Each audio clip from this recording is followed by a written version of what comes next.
Assalamualaikum warahmatullahi wabarakatuh. Perkenalkan, nama saya Fakiat Hazizi, nomor absen 13, kelas 12F. Dan rekan saya, Perkenalkan, nama saya Anissa Nuridayati, nomor absen 4 dari kelas 12F. Perkenalkan, nama saya Viola Naura Paramesti, nomor absen 8, kelas 12F. Nama saya Namira Novadila, absen 23, kelas 12F. Perkenalkan, nama saya Serlia Delia Putri Syabrina, absen 33 dari kelas 12F. Perkenalkan, nama saya Arya Dwi Setiawan, absen 6, kelas 11F. Perkenalkan, nama saya Satria Putra Fabian, nomor absen 32, kelas 11F. Nama saya Muhammad Tengku Yusuf Ibrahim, absen 22, kelas 12F.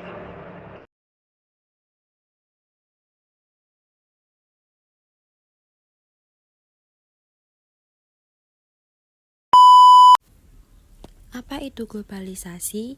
Globalisasi atau integrasi internasional adalah proses integrasi dan interaksi bertahap di antara entitas, individu, dan negara yang berbeda di seluruh dunia.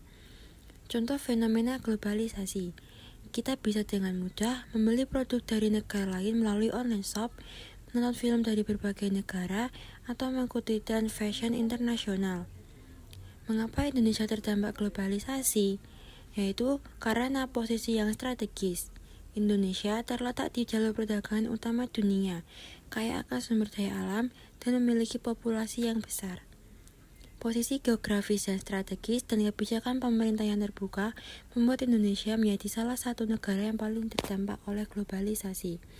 Mari kita lihat lebih lanjut bagaimana globalisasi mengubah lanskap ekonomi kita.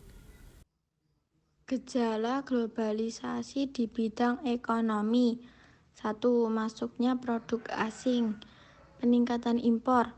Barang-barang elektronik, pakaian, dan makanan cepat saji semakin mudah ditemukan di Indonesia. Dampaknya, persaingan ketat bagi produk lokal, potensi penurunan produk dalam negeri. 2. Investasi asing langsung atau FDI, berdirinya pabrik. Banyak perusahaan multinasional mendirikan pabrik di Indonesia, misalnya pabrik otomotif dan elektronik. Penciptaan lapangan kerja. Investasi asing membuka peluang kerja bagi masyarakat. 3. Perdagangan bebas.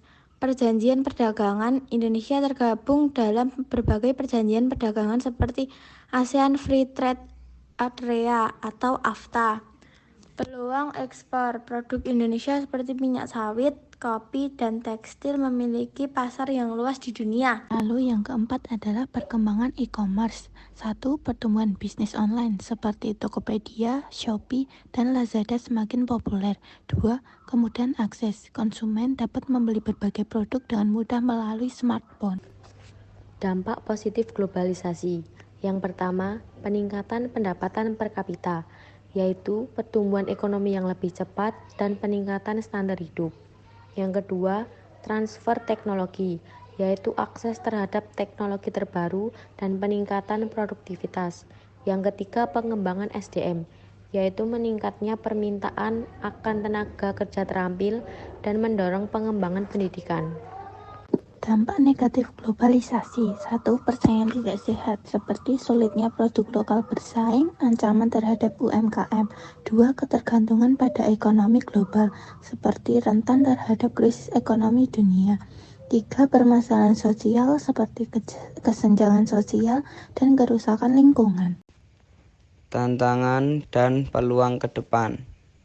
Tantangan adalah memperkuat industri dalam negeri, menghadapi disrupsi teknologi, mengatasi kesenjangan sosial.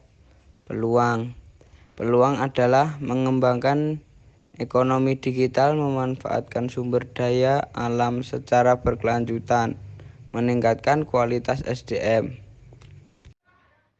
Dampak globalisasi pada industri tekstil Indonesia. 1.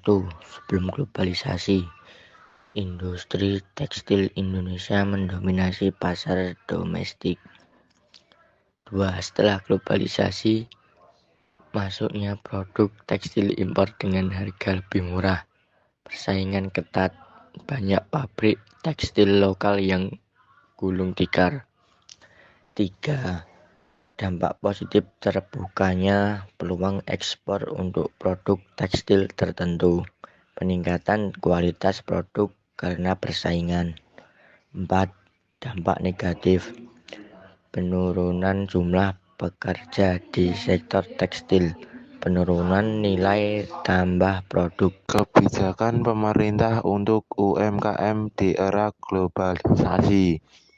1. Fasilitas permodalan, yaitu kredit usaha rakyat atau KUR, bantuan modal usaha. 2. Pembinaan dan pelatihan, yaitu program pengembangan kapasitas UMKM. 3. Akses pasar, yaitu pameran produk UMKM, dukungan untuk ekspor. Peran swasta dalam menghadapi globalisasi. Strategi fokus pada pasar niche, produk branding yang kuat, ekspansi ke pasar internasional. Contoh, Indofood berhasil menjadi salah satu produsen mie instan terbesar di dunia dengan strategi diversifikasi produk dan ekspansi ke berbagai negara. Pelajaran, perusahaan Indonesia perlu terus berinovasi dan adaptif untuk menghadapi persaingan global. Sekian, terima kasih. Kesimpulan 1. Globalisasi adalah fenomena yang kompleks. 2. Indonesia perlu bersiap menghadapi tantangan dan memanfaatkan peluang. 3. Kerjasama antara pemerintah, swasta, dan masyarakat sangat penting.